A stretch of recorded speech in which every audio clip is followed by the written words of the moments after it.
Party کی کمان مختلف سیاسی لیڈروں کے ہاتھ میں رہی ہے، اور نواز شریف جو ہے وہ پھر کبھی جیل میں رہے، کبھی ایگزائل میں رہے، تو جو لیڈرشپ ہے وہ مختلف ہاتھوں میں رہی، تو اب پورا کنٹرول نواز شریف کے ہاتھ میں ہے۔ اور خبر یہ کہ نواز شریف کا اصل زرداری سے بھی رابطہ ہوا ہے، اور اس رابطے سے پہلے وہ جو دلوں میں کدورت تھی نا وہ ختم کی گئی۔ میں نے آپ کو پچھلے ویلاگ میں بتایا تھا کہ پیپلز پارٹی نے آصف زرداری کے اس بیان سے بیک آف کر لیا جس میں انہوں نے کہا تھا کہ وہ نواز شریف کو چوتھی بار وزیر اعظم نہیں بننے دیں گے، تو یہ ایک کوئی گریونس تھی نا، یعنی ایسی بات تھی جس کو لے کے مسلم لیگ نون میں بھی تھوڑی سی ناراضگی پائی جاتی تھی، تو اس بیان کی وضاحت آ گئی ہے۔ اور اس کے بعد پھر دونوں رہنماؤں نے ایک دوسرے سے فون پر بات کی ہے، اور جس سے لگتا ہے کہ یہی دو سیاسی جماعتیں ہیں جو کہ اگلے الیکشن میں مضبوط جماعتوں کے طور پہ سامنے آئیں گی۔ اب جو سابقہ حکومت تھی، عمران خان صاحب جس کو لیڈ کر رہے تھے، پرائم منسٹر آف پاکستان تھے، ان کی جماعت تحریک انصاف، وہ خاصی مشکلات کا شکار ہے، تو انہوں نے بھی الیکشن میں حصہ لینا ہے، لیکن ان کی مشکل یہ کہ ان کی پارٹی بہت مشکلات کا شکار ہے۔ ان کے ایک ایک کر کے نہ صرف وہ جو کہ جنہوں نے الیکشن لڑنا ہے وہ ساتھ چھوڑتے جا رہے ہیں، بلکہ وہ بھی جنہوں نے الیکشن لڑوانا ہے وہ بھی ان کی پارٹی سے نکلتے جا رہے ہیں، تو ان کے پاس امیدواروں کی شدید قلت ہے۔ جو لوگ گرفتار نہیں ہوئے وہ اس بات سے ڈر رہے ہیں کہ وہ منظر عام پر آئے، چاہے الیکشن لڑنے کے لیے آئے، تو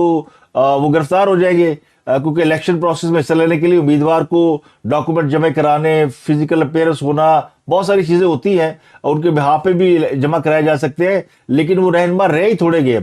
یعنی اب پی ٹی آئی کو الیکشن لڑانے کے لیے ان کے پاس نہ ایم این ایس کی مطلوبہ تعداد پوری ہے، نہ ایم پی ایس کی پوری ہے۔ خیبر پختونخوا سے انہیں کافی امیدوار مل سکتے ہیں، لیکن باقی صوبوں میں ان کے لیے خاصی مشکلات ہیں، اور ان کے ساتھ اس وقت کوئی جماعت اتحاد میں بھی نہیں ہے۔ جماعت اسلامی نے سندھ کے بلدیاتی انتخابات میں ان سے تھوڑا بہت الائنس کیا تھا، وہ بھی الیکشن لڑنے کے بعد بحیثیت پارٹی، لیکن اب ان کے ساتھ کوئی ایسی جماعت جو ہے وہ رسک لینے کے لیے بھی تیار نہیں۔ یعنی عمران خان یا ان کی جماعت کے ساتھ جو جماعت کھڑی ہوگی اسے پتا کہ وہ مشکلات کا شکار ہو جائے گی، اور وہ بھی پھر لپیٹ میں آ جائے گی، جو اس وقت صورتحال بنی ہوئی ہے۔ لیکن ایک اچھی بات یہ ہے کہ نون لیگ نے اپنی طرف سے اعلان کر دیا کہ وہ سیاسی قیادت سے اب ملاقاتیں کریں گے، اور سیاسی قیادت میں انہوں نے پی ٹی آئی کو شامل کر لیا ہے۔ تو پی ٹی آئی کے لیے انتخابی عمل اور سیاسی بات چیت کا جو فورم ہے اس میں شمولیت کا دروازہ کھول دیا گیا ہے، اور آج ایک اجلاس ہوا تھا، کوئی 2 گھنٹے اجلاس ہوا، جس کی اندرونی کہانی سامنے آ گئی ہے، اور پارٹی ذرائع کہتے ہیں کہ نواز شریف نے عام انتخابات کا ماحول بنانے سے متعلق پارٹی رہنما کو کچھ گائیڈ لائن دے دی ہے، اور تمام یعنی ایک تجویز بھی آئی ہے کہ جو عدم برداشت اور نفرت انگیز سیاست ہو رہی ہے اس کو ختم کرنے کے لیے آل پارٹیز کانفرنس بھی بلائی جائے۔ یہ آل پارٹیز کانفرنس نہ ہو، لیکن اس طرز پر سیاسی جماعتوں کو بلا کر ایک گفتگو کی جائے، اور اس پر تفصیلی مشاورت کی گئی ہے، اور پھر کہا گیا کہ نواز شریف جو ہے وہ بڑے کا کردار ادا کرے، اسٹیٹس مین ہے، سب سے زیادہ تجربہ ہے، تو اس وقت جو سیاسی ماحول ہے بڑا خراب ہے، تو ان کو لیڈ کرنا چاہیے۔ تو اس پر جو ہے پھر فیصلہ کیا گیا کہ تمام جماعتوں کو بلاتے ہیں، ان سے بات کر لیتے ہیں، اور ان تمام جماعتوں سے اب پارٹی رابطہ کرے گی۔ آصف علی زرداری اور نواز شریف کے رابطوں کے حوالے سے جو پارٹی کے ذرائع وہ کہتے ہیں کہ ان کا آج رابطہ نہیں ہوا، ان کا پہلے سے رابطہ ہے، اور نواز شریف جب پاکستان واپس آئے تھے تو انہوں نے پاکستان واپس آنے کے بعد نہ صرف آصف علی زرداری سے فون پر بات کی تھی، بلکہ ان کی گفتگو مولانا فضل الرحمان سے بھی ہوئی تھی، اور ان کی گفتگو کئی اہم سیاسی رہنماؤں سے ہو چکی ہے۔ چونکہ یہ خبریں منظر عام پر نہیں آئی کہ نواز شریف واپس آنے کے بعد کسی سیاسی رہنما سے ملے ہیں، کسی اتحادی سے ملے ہیں یا نہیں ملے، لیکن اب یہ خبریں آ رہی ہیں کہ ان کی کافی لوگوں سے بات ہو چکی ہے، لیکن ملاقاتیں ابھی جو ہے نا وہ کسی سے بھی نہیں ہوئی۔ آج بھی جو زرداری صاحب سے گفتگو کی خبر مارکیٹ میں زیر گردش ہے کہ جی رابطہ ہو گیا، اور یہ ٹیلی فونک رابطہ ہے۔ آج سے مجھے لگتا ہے کہ یہ جو الیکشن کا کھیل ہے اس کا آغاز ہو گیا، اور اس کی اننگز شروع ہو گئی ہے۔ اب یہ لمبی چلے گی، ظاہر ہے 8 فروری کو الیکشن ہونے ہیں، اور اس سے پہلے بڑا وقت ہے۔ تو ذرائع کہتے ہیں کہ نواز شریف کی ہدایت پر لیگی رہنما الیکشن ڈے کے رولز آف گیم پر سیاسی جماعتوں سے مشاورت کریں گے۔ 2018 کے انتخابات کے دوران آر ٹی ایس جیسے واقعات روکنے کے لیے تمام سیاسی جماعتوں کی مشترکہ تجاویز پر الیکشن کمیشن سے رابطہ کیا جائے گا، اور تمام سیاسی جماعتوں سے مختلف تجاویز لی جائیں گی، اور ایسا انتخابی ماحول بنانے کی کوشش کی جائے گی جہاں ایک جماعت دوسری جماعت پر کوئی ناجائز اعتراض نہ کرے، اور الیکشن فری اینڈ فیئر ہو تاکہ اس کے اوپر سب کا یقین ہو۔ تو اس قسم کے جو نا یعنی وہ جو لیڈنگ رول ہے نواز شریف نے وہ سنبھال لیا ہے، اور پارٹی جو ہے دوسری پارٹیاں خاص کر پیپل پارٹی ان کی ووٹ میں سوار ہو رہی ہے، اور باقی جماعتیں بھی، اب مولانا فضل الرحمان چونکہ وہ ملک سے باہر ہے، قطر گئے ہوئے ہیں اور وہ غزہ جانے کا بھی ارادہ رکھتے ہیں، تو ان کی واپسی کے بعد بھی کچھ اہم چیزیں سامنے آ سکتی ہے۔ اور اب خان صاحب کا معاملہ یہ ہے کہ خان صاحب کے حوالے سے مشکلات زیادہ ہیں، تو ان کی جماعت نے فیصلہ کیا ہے کہ چونکہ ان کے پاس امیدوار پورے نہیں ہے، تو اب یہ ویسے تو پہلے بھی خبر آئی تھی کہ پی ٹی آئی جو ہے وہ وکلا کو الیکشن لڑائے گی، تو اب باقاعدہ جو پی ٹی آئی کے ذرائع وہ بتاتے ہیں کہ 166 وکلا کے نام فائنل کر لیے گئے ہیں جن کو اس الیکشن میں ٹکٹ دیے جائیں گے۔ یہ الیکشن لڑیں گے ایم این ایز کا بھی، اور جو نیچے کی سیٹیں ہیں ایم پی ایس کی ان کے لیے بھی فائنل کیے گئے، لیکن اس کے باوجود ابھی بہت ساری جگہوں پہ امیدوار نہیں ہے، کیونکہ ابھی لوگ چھوڑ رہے ہیں۔ ابھی ایسا نہیں ہوا کہ پارٹی چھوڑنے کا سلسلہ رک گیا ہو، ابھی بہت سے جو ایم این اے کے امیدوار ہیں جو کہ خاص صاحب نے فائنل کر رکھے تھے، M N A M P As, کیونکہ پنجاب اور خیبر پختونخوا کی اسمبلیاں پہلے ٹوٹ گئی تھی، تو اس لیے ان کے جو امیدوار جنہوں نے الیکشن لڑنے تھے وہ ان کے ٹکٹیں فائنل ہو چکی ہے، اور اس پہ جس نے جو لینا دینا تھا، مال کمانا تھا وہ کما چکا ہے، اور لوگ اپنے اپنے بینر پوسٹر بنا کے اپنے علاقوں میں آلموسٹ وہ بانٹ چکے ہیں۔ ان میں بڑی تعداد جو ہے وہ غائب ہے یا گرفتار ہے، تو ان کو بھی فل ان دا بلینکس کرنا ہے۔ اس کے علاوہ کل عمران خان کے کیس کے لیے جن وکلا کے نام دیے گئے ان کی تعداد 8 ہے، اور اس میں بڑے بڑے نامی گرامی وکیل اب مسنگ ہیں، جس کا مطلب یہ کہ عمران خان صاحب نے وکلا کو بھی ڈسٹریبیوٹ کر لیا ہے۔ سائفر کیس کے حوالے سے جو معاملہ ہے وہ سلمان صفدر کیس لڑیں گے، اور باقی کے جو کیسز ہیں ان کے لیے الگ وکیل ہے۔ اس سے پہلے لطیف کھوسا، انتظار پجوتھا، شیر افضل مروت، سلمان اکرم راجہ، یہ ان کے وکیل ہے۔ شیر افضل مروت اور نعیم پجوتھا یہ ترجمان ہیں، اور یہ صرف ان کے بہاف پہ جو ہے وہ پیغام رسانی کا کام کر رہے ہیں کہ عمران خان یہ کہتا ہے، عمران خان وہ کہہ دیتا ہے، اور وہ جھوٹی سیدھی جو بھی باتیں ہیں مارکیٹ میں پھیلانے کے لیے ان کو رکھا ہوا ہے۔ یہ چھوٹے چھوٹے گوئبلز ہیں۔ ابھی وہ شیر افضل مروت باہر گئے ہوئے تھے، واپس آئے، انہوں نے آتے ہی کہا بڑے بڑے رہنما ہماری جماعت میں شامل ہو رہے ہیں۔ اشارہ بھی دے دیا کہ خیبر پختونخوا کی بڑی سیاسی شخصیت ہمارے ساتھ آ رہی ہے۔ وہاں پہ ایک جو ہے وہ اطلاع سوشل میڈیا پہ بڑی تیزی سے پھیل گئی کہ فرحت اللہ بابر پیپلز پارٹی چھوڑ کر تحریک انصاف میں آ رہے ہیں۔ یعنی یہ بہت سے لوگوں کے لیے حیران کن بات تھی کہ فرحت اللہ بابر جو کہ سابق صدر آصف زرداری کے ترجمان بھی رہے ہیں، اور پیپلز پارٹی کے بڑے سینئر رہنما ہے، اور بڑے ان کی پارٹی کے اندر عزت ہے اور بڑی پوزیشن ہے، بڑا مقام ہے، اور ان کو سینیٹر کے لیے آسانی سے ٹکٹ مل جاتا ہے، انہیں تو اسمبلی کا الیکشن لڑنے کی بھی ضرورت نہیں ہے، تو وہ پارٹی چھوڑ کے تحریک انصاف میں جا رہے ہیں۔ تو ایسے کون سے پرنسپلز ہیں جن کی وجہ سے جا رہے ہیں؟ تو یہ تھوڑی حیرانی کی بات تھی، لیکن چونکہ شیر افضل مروت کی وجہ سے رومر پھیلی ہوئی تھی، لوگوں نے یقین کر لیا۔ پی ٹی آئی والوں نے بڑی مبارکبادیں دی، فرحت اللہ بابر شیر ہے، کمال ہو گیا، زبردست ویژن کا آدمی ہے، دانشور ہے، اور دیکھیں جناب اس نے عمران خان کو مان لیا اور باقیوں کو چھوڑ دیا۔ انہوں نے کہا فرحت اللہ بابر صاحب نے کہ بھائی میرا کوئی جعلی اکاؤنٹ ہے، میرے بارے میں جھوٹی خبریں پھیلا رہے ہیں۔ انہوں نے تردید کر دی، انہوں نے کہا میں تو اپنی پارٹی چھوڑ کے کہیں نہیں جا رہا۔ تو بہرحال وہ کہتے ہیں نا، یہ صرف وہ کرائے کے ترجمان، میں ویسے زیر تعمیر ترجمان کہتا ہوں، جو کہ میچورٹی کے ساتھ بات ہی نہیں کرتے۔ عمران خان نے اسلام آباد ہائی کورٹ میں ایک اپیل دائر کی تھی کہ ان کا جو سائفر کیس کا ٹرائل ہے یا ان کے خلاف جو فرد جرم عائد کی گئی ہے اس کو کالعدم قرار دیا جائے، تو اسلام آباد ہائی کورٹ نے درخواست ریجیکٹ کر دی تھی۔ اب یہ معاملہ عمران خان کی ضمانت کا اور یہ ٹرائل والا معاملہ یہ چلا گیا ہے سپریم کورٹ میں، درخواست انہوں نے دائر کر دی ہے، اور اس سپریم کورٹ میں اس کو چیلنج کیا جائے گا، تو بلکہ درخواست کی گئی ہے، چیلنج کر دیا گیا ہے، تو اس درخواست پہ نمبر بھی لگ چکا ہے۔ اس کے لیے اب اس کیس کو جو ریپرزینٹ کریں گے وہ عمران خان کے جو وکلا کی ٹیم کو لیڈ کر رہے ہیں نا، حامد خان صاحب، وہ اب یہ کیس لڑیں گے۔ تو یہ نیا نام سامنے آیا ہے۔ ویسے تو ان کی ٹیم، جتنے وکلا کی ٹیم ہے، وہ لیگل ٹیم ہے، ان کو ہیڈ کر رہے ہیں، اور وہی ہر فیصلہ کرتے ہیں کون سا وکیل کس کیس میں پیش ہوگا۔ سپریم کورٹ میں حامد خان صاحب نے خود پیش ہونے کا فیصلہ کیا۔ اس کے علاوہ میں نے آپ کو بتایا تھا کچھ صحافی خبریں بن رہے ہیں، اور پچھلے 3-4 دنوں میں خبروں کی بڑی قلت رہی۔ اب تو پولیٹیکل ایکٹیویٹی شروع ہو گئی ہے، سیاسی جماعتوں نے پولیٹیکل کمپینیں شروع کر دی ہے، تو پچھلے 24 گھنٹوں میں جو خبریں تھیں نا، وہ چونکہ اتوار بھی تھا کل، گزرا ہوا جو دن ہے، قلت بھی تھی، تو لوگوں نے ریومرز ایک دوسرے کے اوپر ہی تال و تشریح کر کے صحافیوں نے اپنی خبر بنانی شروع کر دی۔ اسلام آباد میں کوئی فیسٹیول ہو رہا ہے، عادل شاہ زیب یہ مہمان تھے اور یہ پینل میں بیٹھے ہوئے تھے، اور باقی جو سینئر صحافی ہیں وہ سامنے بیٹھے ہوئے تھے. سامعین کے اندر تو ظاہر ہے غصہ تو آندہ نا بندے نے, کوئی جونیئر بندہ سامنے بیٹھ گیا ہے بڑی کرسی تے, اور باقی جو رپورٹر کی سیٹ پہ بیٹھے ہوئے. تو مطیع اللہ جان نے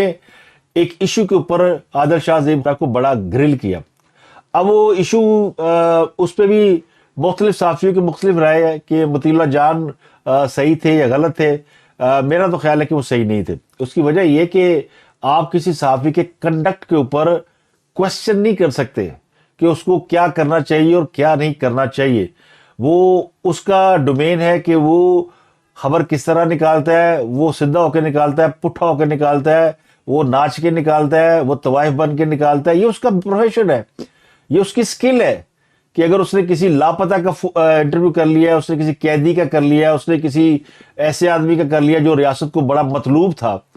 تو یہ کوئی قدغن نہیں کہ آپ کسی ایسے شخص کا انٹرویو نہیں کر سکتے جو کہ مطلوب. اسامہ بن لادن پوری دنیا میں مطلوب تھا, تو کیا حامد میر اس کا انٹرویو نہیں کرتا پھر رہا تھا؟ تو پھر حامد میر کو بھی گالیاں دے اور حامد میر کو بھی برا بھلا کہے. مطیع اللہ جان تھوڑا جذباتی آدمی, میرا خیال ہے غصے میں آ گیا. وہ ایسا صحافی ہے نہیں کہ کسی کے حوالے سے دل کو تنگ کرے, لیکن اس کے سوال جو ہے وہ عادل شاہ زیب کو ظاہر برا لگا, اور اس نے پھر اپنی دفاع میں جو کچھ کہا وہ بھی کوئی زیادہ مدلل نہیں تھا, اور جس سے مجھے یہ لگا کہ مطیع اللہ جان اس کو صحافی نہیں سمجھتا, اور عادل شاہ زیب نے بھی ثابت کیا کہ وہ صحافی ابھی بننے کے مرحلے میں ہے. تو اس طرح کی لڑائی اب یہ خبر بن گئی, ویلاگ بن گئے سارے تھے جناب کہ عادل شاہ زیب خواجہ مطیع اللہ جان کی لڑائی ہوگی اور یہ ہو گیا وہ گیا. چلو بات ہوگی. ایک خاتون اینکر کی گرفتاری کی خبر پھیلی, اور یہ کوئی 17-18 گھنٹے اس کے اوپر بات ہوتی رہی کہ جن کو اغوا کر لیا گیا, ان کو گرفتار کر لیا گیا, وہ بھی بڑی کنی بن کے بیٹھی رہی. اس نے بھی یعنی چوں نہیں کی. پھر اس نے کوئی 3-4 گھنٹے پہلے ٹویٹ کیا, جی میں خیریت سے ہوں, مجھے کسی نے گرفتار نہیں کیا, کسی نے اغوا نہیں کیا, میں بڑی چنگی ہوں. اور پھر اپنا ویلاگ کیا اور اس میں بتایا کہ کل رات سے یہ رومر چل رہی ہے, لوگ مجھے فون کر رہے ہیں. تو بھائی آپ کو لوگ فون کر رہے ہیں تو آپ کا پلیٹ فارم ہے, آپ اسی وقت لائیو آئے, ایک ویلاگ کریں, ایک چھوٹا شارٹ ویڈیو بنائیں اور کہیں جناب میں ٹھیک ہوں. لیکن کو 18-20 گھنٹے کے بعد بڑے میسنوں کی طرح آ کے ایک ویلاگ کر دینا کہ مجھے گرفتار نہیں کیا, میں اچھی بلی ہوں. اس دوران پورے پاکستان کو پتہ چل گیا کہ یہ خاتون اینکر جو ہے گرفتار ہو گئی تھی, اور جناب پوری اس کے اوپر ماتم. اور آپ کو پتہ ہے وہ جماعت تو پہلے ہی ڈھونڈتی ہے کوئی مدعا مل جائے کہ ہم جو ہے وہ مخالفین کو برا بھلا کہہ سکے, فوج کو برا بھلا کہہ سکے, ایجنسیوں کو برا بھلا کہہ سکے. تو یہ اس طرح کی چیزیں جو نا, اور پھر خاتون اینکر خود کہہ رہی ہے کہ جی کوئی بھی خبر دینے سے پہلے تصدیق کر لے. تو یہ فارمولا ان کو اپنے اوپر بھی اپلائی کرنا چاہیے, اور اگر آپ کے حوالے سے کوئی رومر ہے تو آپ کو سب سے پہلے اگلے منٹ میں آگے کلیریفائی کرنا چاہیے. فیس بک پہ, ٹویٹر پہ 2 منٹ کی شارٹ ویڈیو بنائے, وہ چڑھا دیں. سب سے آسان طریقہ ہے تاکہ لوگ اس کے اوپر زیادہ جو ہے وہ ٹپڑیاں نہ کریں. لیکن وہ خبر, اس سے فائدہ کیا ہوتا ہے کہ آپ جیسے کنٹروورشل ہوتے ہیں, آپ کی جو ہے وہ لوگ آپ کو ڈھونڈتے ہیں, سرچ کرتے ہیں نام آپ کا, تو آپ کے ویلاگ دیکھنا شروع کر دیتے ہیں کہ یعنی کی کہہ دیتا ہے, ایڈی کیڑی قیامت آ گئی ہے, ایڈی کیڑی بڑی صافت آ گئی ہے کہ جس نے کچھ کہہ دیا اور لوگوں نے اس کو اٹھا لیا. تو ہزاروں لوگ ویلاگس کر رہے ہیں, ہزاروں اس میں جرنلسٹ ہیں. تو اس کے اب یہ جو لوگ اینکر پرسن سے جرنلسٹ بنے ہیں نا, یا جو ٹی وی میں آنے کے بعد کام کرنے کے بعد جرنلسٹ اپنے آپ کو کلیم کرتے ہیں, میرا ان پہ کوئی اعتراض نہیں. وہ اپنے آپ کو جرنلسٹ کہیں, وہ اپنے آپ کو کالمسٹ کہیں, ان کو جو دل چاہتا ہے وہ کہے, اینکر پرسن کہے. لیکن وہ جو جرنلزم کی تعریف ہے نا, وہ اس پہ پورے نہیں اترتے, کھرے نہیں اترتے. جرنلزم کی ایتھکس اور ہے, اور چونکہ ہم اپنی اپنی جرنلزم ہے, اپنا اپنی ڈیفینیشن ہے. تو وہ محترمہ بہرحال مجھے اس بات کی تو خوشی ہے کہ وہ گرفتار نہیں ہوئی اور وہ گواہ نہیں ہوئی, لیکن انہوں نے اپنے اپنا خبر بنا کے اپنا مزہ لے لیا, اور ویلاگ خوب چل رہے ہیں جناب. اور ایسے کئی لوگ ہیں. تو کٹنگ شارٹ آگے آ جاتے ہیں کہ احساس مسئلہ ہے وہ کیا تھا اور آج اس کے اوپر کیا ہوا. ایک کیس ہے, اور یہ پاکستان کی سیاست میں بڑی اس کے اوپر لے دے ہو چکی ہے, اور وہ معاملہ ہے آڈیو لیکس کا, آڈیو کال کا, کہ یہ کون ریکارڈ کرتا ہے, یہ کیسے باہر آتی ہیں, کون اس کا ذمہ دار ہے. اسلام آباد ہائی کورٹ نے اس کے اوپر وزیر اعظم آفس سے جواب طلب کیا ہوا تھا, اور پوچھا تھا کہ جناب بتائیں یہ سارا کچھ کیا ہوتا ہے. تو جواب آج دیا گیا وزیر اعظم آفس کی جانب سے, اور یہ کہا گیا جی یہ کام جو ہے وہ انٹیلیجنس ایجنسیاں کرتی ہیں, اور انٹیلیجنس ایجنسیاں روزانہ کی بنیاد پہ اس طرح کی انفارمیشن گیدر کرتی ہیں, اور شہریوں کی ٹیلی فونک گفتگو ریکارڈ کرنے کا ایک لیگل فریم ورک موجود ہے. یعنی ریاست کو اس بات کی اجازت ہے کہ وہ لوگوں کی گفتگو ریکارڈ کرے، لیکن اس گفتگو کو سیکرٹ رکھنا، اس ڈیٹا کو سیو رکھنا، یہ اس سے بھی بڑی ذمہ داری ہے۔ ایسا نہیں ہونا چاہیے کہ کوئی ایجنسیاں کسی کی آڈیو ویڈیو ریکارڈ کرے اور پھر اس کو کسی سیاسی مقاصد کے لیے استعمال کرے۔ یہ ایک یعنی اس ایکٹ کی خلاف ورزی ہے۔ وزیر اعظم کے پرنسپل سیکرٹری نے یہ جواب جمع کرایا ہے اور انہوں نے کہا کہ وزیر اعظم آفس جو ہے وہ انٹیلیجنس ایجنسی سے آئین اور قانون کے مطابق عوامی مفاد میں کام کرنے کی امید رکھتا ہے۔ اب یہ امید پوری ہوتی ہے نہیں ہوتی، ہماری ایجنسیاں ریکارڈ کرتی ہیں، پھر وہ ایجنسیوں میں لوگ دائیں بائیں ہوتے ہیں اور جاتے ہوئے مال جیب میں ڈال کے لے جاتے ہیں۔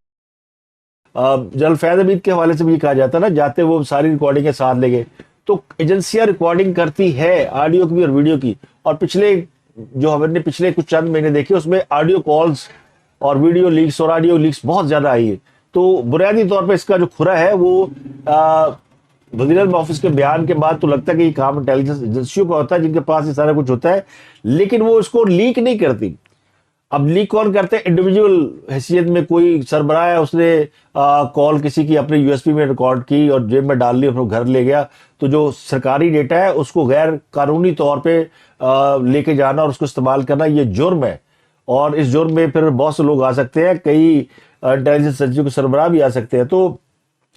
یہ تحریری جواب آج دیا گیا جس میں بتایا گیا کہ اس بات کو یقینی بنانا ضروری ہے کہ ریکارڈ کی گئی گفتگو کو کسی اور مقصد کے لیے استعمال نہ کیا جائے، اور ٹیلی گراف ایکٹ 1985 بھی پیغامات پڑھنے کے لیے وفاقی یا صوبائی حکومت سے اجازت کو لازم قرار دیا گیا ہے، اور پیکا آرڈیننس اور رولز کے تحت بھی حاصل کیے گئے ڈیٹا یا ریکارڈ کو خفیہ رکھنا لازم ہے۔ یہ نہیں کہ آپ جو ہے وہ باہر بانٹتے پھرے کہ جناب یہ فلانے کی گفتگو سے ریکارڈ کر لیا ہے۔ عدالت نے سوال پوچھا تھا کہ شہری کی گفتگو کس نے ریکارڈ کی اور لیک کس نے کی اور تحقیقات کے لیے کیا کیا گیا، تو بتا دیا انہوں نے کہ جناب یہ وفاقی حکومت نے سینئر ججز پر مشتمل اعلیٰ سطح کا انکوائری کمیشن قائم کر رکھا ہے، اور یہ آڈیو کے مصدقہ ہونے کی انکوائری کرے گا اور یہ دیکھے گا کہ یہ لیک کی ہوئی۔ تو یہ معاملہ جو ہے یہ بشرا بی بی نے جو ایف آئی اے میں ان کو طلب کیا گیا تھا، اور اس کے علاوہ ان کو بتایا گیا ان کی آڈیوز ہیں، پھر سابق چیف جسٹس ثاقب نثار کے بیٹے نجم الثاقب، اس کی بھی ایک آگے تھی آڈیو مارکیٹ کے اندر جہاں وہ ٹکٹیں بیچ رہے تھے، ابا جی پیسے پھاڑے صاحب۔ تو یہ کیس جو ہے وہ 11 دسمبر کو سماعت کے لیے دوبارہ مقرر کیا، تو اس میں آج حکومت نے باقاعدہ جواب جمع کرا دیا ہے۔ یہ بڑا ہی کلیئر جواب ہے، یہ سمجھنے والوں کے لیے، یعنی جن کو یہ شک و شبہ ہے کہ یہ سب معاملہ کیسے ہوتا ہے، اس جواب کے بعد ان کو بہت حد تک کلیئرنس آ گئی ہوگی۔ تو اب تک کے لیے اتنا ہی، آپ سے ملاقات ہوتی ہے اگلے ولاگ میں۔ اپنا گردن واقع لوگ بہت